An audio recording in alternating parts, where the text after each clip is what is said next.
I don't know. It's Because you asked me, you said like,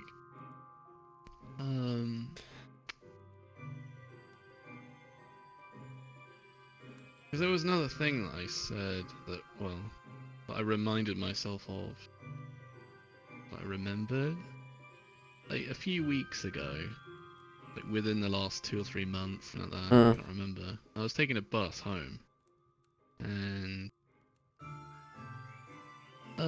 I don't know how to describe it, but it was like came to the realization that whenever you look at yourself, you become self-aware and you direct your own consciousness to your own mm. identity.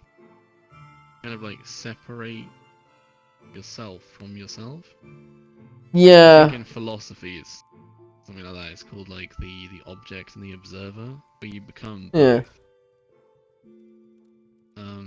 Because I was on the bus on the way home, sitting on the back row, and what they do on the TfL, Transport for London buses, is they'll have camera, like little camera domes. Mm. So the idea is it's like a semicircle hemisphere thing on the ceiling, on the roof of the bus, and it's grayed out. So you can't see which direction the camera inside it is pointing. Yeah. But they've done such a bad job of it, you can just look at it and tell. Huh. Not only that, um, the obvious function of all this to prevent you from being a naughty boy. But what they do is they'll have a CCTV screen at the front of the bus that everyone can see, and it will cycle between cameras. You Yeah. know, like when you press the button on Lethal Company to look at someone else, and it'll constantly cycle through the cameras. So even the people hiding in the back have their faces shown to everyone on the bus Yeah. every 20 seconds or something. Um, so I saw myself on it. I just like saw the back of my head with my hat and my coat. Um, and first of all, I was like, "Oh, is that really what I look like behind?" Kind of like the same thing, the same first thought you would have if you look at yourself in the mirror Yeah. or on a whatever it's called, Like me when I'm standing in front of like the any mirror. Am I form of really that round? Holy shit. Uh. any form of media that shows yourself will show you yourself what you really look like. Yeah. So you're immediately met with the discrepancy of how you think you'll present yourself and how you actually are presented. That's why, I don't know, like people that don't like their appearance don't like mirrors and photos. But when I was looking at myself, I Because realized I that I was think. looking at myself. Yeah. Go ahead. So in that moment, I became aware that I was the real me sitting, like the flesh and blood Tom in real life, in physical reality, sitting in this bus on this seat, looking at a screen. Um, but then I realized that that is me on the screen. So the Yeah. version of me that I'm looking at, he thinks he's real. Like, in my perspective, he's on the screen, he's not real, he's fake, he's a bunch of pixels. But he thinks he's real. And he's sitting in the bus looking at himself on the CCTV. So it's like you know when you get a camera and you point it, you know what I'm trying to be like, let's say there's a camera, you get them in this game, don't you? There'll be a camera, Yeah. and it will display on a screen what you're pointing it at. When you point Yeah. the camera at the screen, it shows like an infinite cascade of. The screen It's like itself. that. There's Yeah. an infinite cascade of Toms. Uh, Um, Thinking that they're real or something. yeah, but so you sitting there, you thinking I'm the real me, and I'm looking at my like a representation, as in like I am represented or presented again to myself on the screen. But he thinks he's real, and he's looking at a screen, and that one thinks he's real looking at a screen. It goes all the way down this cascade infinitely. But then I came to the realization that it also goes upwards infinitely. So it's possible that I'm sitting on the bus and I think I'm real. But there's a Tom looking at me and he thinks he's real. But there's also a Tom looking at the back of his head.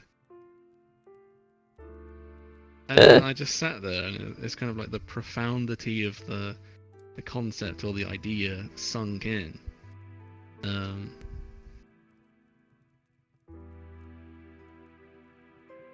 I don't know, because again, you can do this if you stand in front of or stand between two mirrors, point each other. Yeah. There'll be an infinite cascade or an infinite array theories in both directions, and this way it's just horizontal. But yeah. Because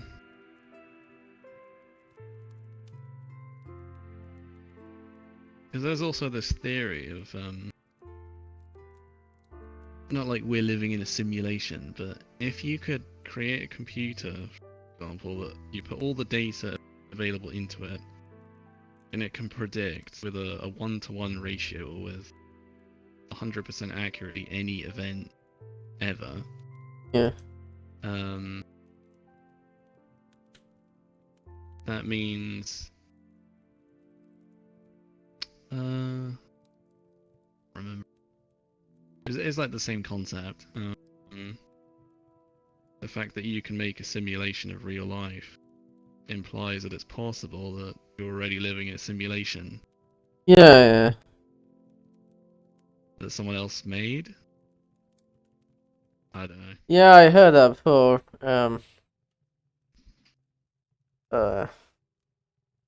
I guess what was going with it's not like the the infinite thing. I was trying to think is that when you look at yourself in the mirror, probably you don't like it because of Damn, I'm going bald.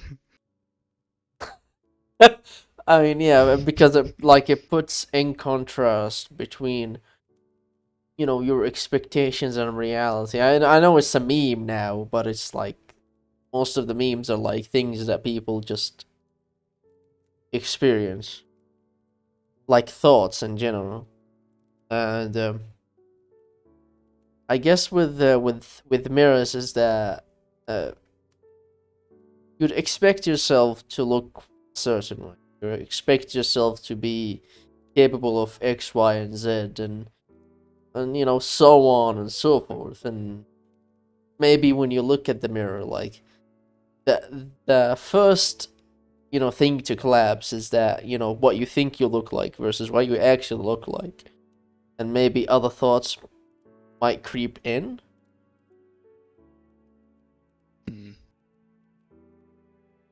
It's kind of similar to the whole I don't like listening to my own voice in the record. Yeah. Which is like, I don't know if everyone feels it, but a lot of people do apparently. Specifically, me specifically sounding like a 16-year-old, something like that. Just because the way that you there'll be like the audio, I don't know, the sound waves that come out your mouth that people hear, but what you hear is a combination of the sound waves from your mouth reaching your ears, as well as your own voice. It like reverberates through your skull or something. As in, yeah, I guess. the air is a medium sound, but your body is also a medium too, and what you're hearing is both at the same time, which is why your voice sounds so different. Yeah, Everyone else knows what you sound like to them, and you know what you sound like to you. When you, again, hear a recording. Yeah, I don't understand because I only hear what I sound to everyone else. Is that what I sound like? Yeah. Yeah. That's the reason why. So it's perfectly normal why so many people. When I hear myself, I was watching that video last night, and I always sound Started. You know, you have there's that fucking guy. They're picked for radio because their voice is like smooth, right? Quote unquote. Yeah. They have like a smooth voice. Like my voice is always much rougher than I think it is. Yeah, yeah. Okay. That's the difference I notice at least. I get, yeah, that's probably, I mean, even if the smooth voice guy heard his own voice, is not gonna like it as well anyway.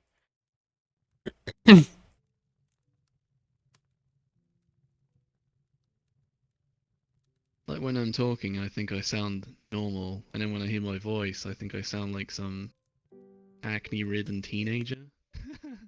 Oh I don't know. no. What is acne again? Is like uh It's like way too many spots on your face. yeah, yeah. Like when your face is That's just covered in spots because you eat nothing but pizza. yeah, I think that's one I think that's one thing that I still do not kind of get used to when I look in the mirror. Where like I don't know if you call it spots, but I do have a lot of like an area of my face where it's just there's a lot of spots in there. And when I look at them, Because like, when I wow. fried Uh, chicken, when I fried chicken a couple of times in a week, I think it was, and I ate that, there was so much oil in the food that something like 5 spots appeared around my mouth in like 2 days. Well, okay, maybe I'm not frying chicken anytime soon. we need to learn how to fry chicken.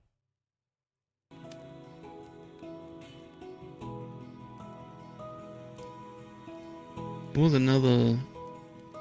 Do you ask me like maybe last week or 2 weeks ago? Like, there were any interesting topics to talk about?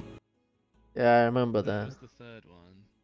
The first one was like, is my identity really me? I never really explained properly. I got into, and then the second one I've just forgotten. Yeah, it's like I guess the question of identity. It's What I usually was gonna hard. say. This is gonna take 5 or 10 minutes to explain. Yeah, But, sure, go ahead.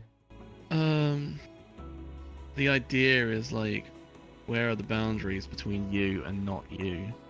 Because as a person, you can look back on the person you were 10 years ago. You can say like, ah, I've changed, like I'm a different person now.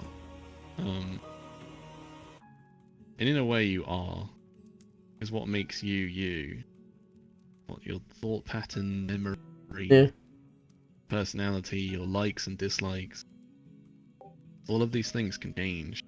Um, so if someone, um, let's say you tighten the definition, so instead of 10 years, it's 5 years. And say, I look back on who I was 5 years ago, and I'm a different person. And you tighten the definition again to 2 years. So in 2 years, all the things that have changed made you. a different You're slightly person. different as a person now. You're somewhat noticeably different. Yeah, And if you keep going to 1 year, 6 months, 3 months, 1 month, a week, you can say that every day you are a new person. You go to bed, you wake up, you go through life, go through the world for that day. Some days are more impactful than others. Most days you don't really change. Something yeah, infinitesimally small will change. So day by day you don't notice. But 10 years from now, it adds up. you'll be a different person. Um, It's like what you call gradual. Like it's a bit hard to notice that. Uh, like the this thought small. process led on to something, and I can't remember what it was. It was like, Because you like the ship of um, Theseus, if you think about it. what's that? It's that one ship like made out of 100 piece, and every time it docks somewhere, it changes one piece. It takes an old piece and put a new one. Like the question is that Yeah. after 100 time the ship docked, if we then build a new ship of Thesis using the old pieces, which one would be the ship of Thesis? Uh, like, Depends what your definitions are. uh, uh, the So the you could say like with the tightest definition, as soon as you change one piece, it's not the same ship. yeah, you can But say with the that. loosest definition, you could say even though you've changed all 100 parts, if it still Yeah, adheres to one criteria, so like it's still 40 meters long, like that's your definition of the same ship. It has to yeah, be 40 meters long. yeah. But If it's then you not have 40 two meters ships of long anymore, Thesis. That's yeah. yeah. uh, um, but like one interesting concept, like it's a theological concept, um is that us creatures, humans, whatever we are, well, like we are like a concept. I don't know if I would subscribe to that, and it's like some people would call it like we are God's thoughts. Again, I don't know if that is even permissible to Some people say say. I've read that before. That like We're whenever like, you sit and have a daydream, yeah, some being, cosmic being beyond your comprehension is just sitting daydreaming you. Your whole life is just a figment of someone's imagination. yeah. But the idea is that we're because we're changing. I guess the problem is that like because if you when you think about identity, you think about something non-changing, like why you find like You have to identify with something. nationalists usually have an interesting sort of club, is that you know we're gonna wrap our identity around the place we were born in, and Yeah. it's like The vagina that I fell out of was at this time in this place. Therefore, I'm gonna wave this flag.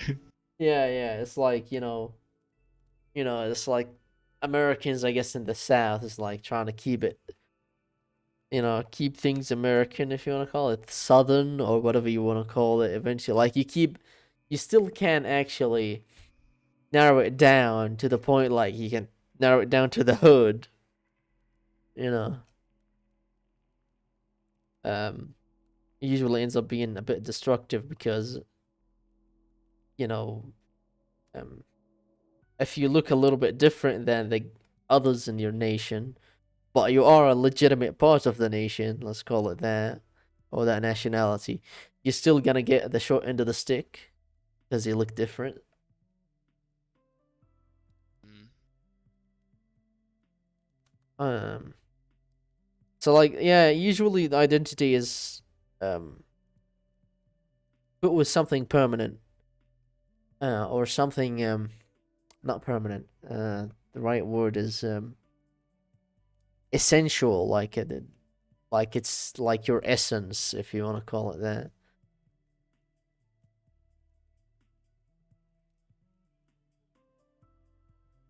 But the problem with it is that generally that question is never really answered in any philosophical discussion, um, at all.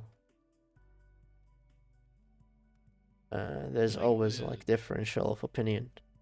the conclusion of this thought pattern that I had, which is like, um, if all of these things change about me all the time, I can't rely on any of them to define myself. Who am I really?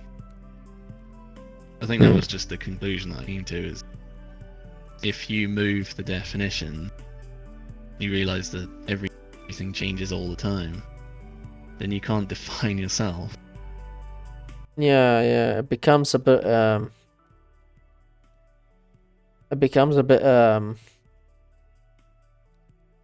what do you call it, paradoxical. Who's this? Hello? Oh, there's someone. There's some random fella. That fun. Took a while before someone joined. Uh, hello. Do you like chicken?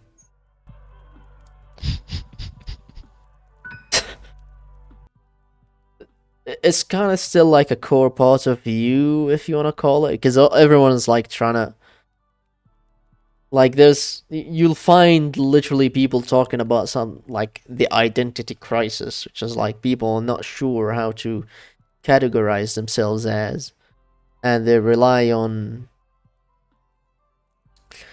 like, they may end up relying on concepts or that are not concrete enough. Like, it's so changeable. They're just confusing settles in. One of them, arguably the most objective, is genetic material, but that can be changed within the generation.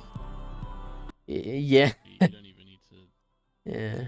You don't even need to have a new generation to change your genes. I think your genetic material changes every time your immune system absorbs. I'm not sure about that. I actually not really good when it comes to biology, as in how it works, but I just know it's a cult. Those are the chemicals there. It's like the Q code. It codes for your personality and your body qualities or properties. Yeah. I mean, one of the genetic material function is usually just to, I think it does gather some form of information. I mean, genes in general is literally just information. It is just literally code, which is very fascinating. Like, if you just think about it for 5 seconds. Yeah. Like, not even like a lot of people, when they think computers or like complicated machines, they think about the brain. But just think about the like the what do you call it, genetic material, like the DNA or what they call RNA. Like, way before your brain is there, you have a built-in encoding and decoding function. It's just laying there. Is mind blowing.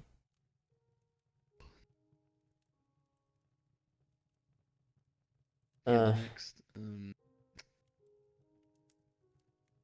What would be? So if you say like genetic material is the most stable thing to base your identity off, the next best thing would be like bloodlines. Yeah, it could be that. Yeah. So a big problem with America these days is that there's so much race mixing that no one knows who they're fucking. unless you live in Alabama, keeping it in the family, you know what I'm saying? Yeah, like people have no. They don't know where their own history is. Yeah. People care so little about their own history and their family lineage. Yeah, I think that's also a mistake I committed. Like, for some reason, I hated the subject of history in school because it was so much material that we take over and over and over again every year that I just got sick of it. Yeah.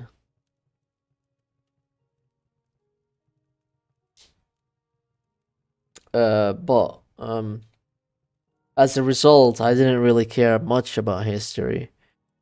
But now I'm coming to find out that it's just kind of one of the most important, like, fields to have some knowledge of. Because some of. Look it up. It's called the Battle of Agincourt. It was like the one event that propelled me to take even a slight interest in Greek. It was so funny. Battle of what? It was something like Agincourt, Agin. Court. And from what little I remember Agin Court. Oh, Agincourt. Battle of Agincourt, it's like 800 I don't know, like English peasants with longbows shitting in their trousers defeated an army of like 20, like I don't know, like 10,000 French troops. Yeah. And it was like an overwhelming victory, like a, I don't know what you call it, like an absolute victory where the English lost basically no one, Yeah. and the French lost basically everyone, or Wow. the ones that didn't die were either forced to retreat or taken into custody, Yeah. taken prisoner. Um, but outside of the stuff that you read in Wikipedia, there's little articles on the internet that explain further like why it was so funny, Yeah. like the cultural stuff at the time. I can't remember. All I remember is it was really funny. It was like a small group of English peasants defeated French military. They should have. They should have. What, did they not invent the white flag yet?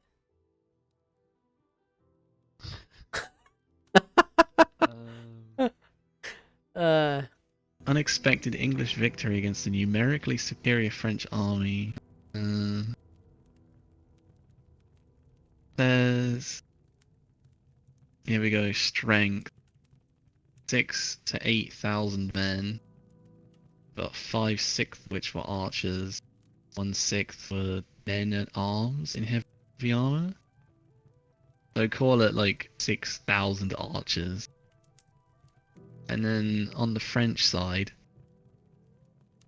there's 25,000 men, 10,000 men at arms, 5,000 archers, 10,000 mounted and armed servants, so like pseudo cavalry.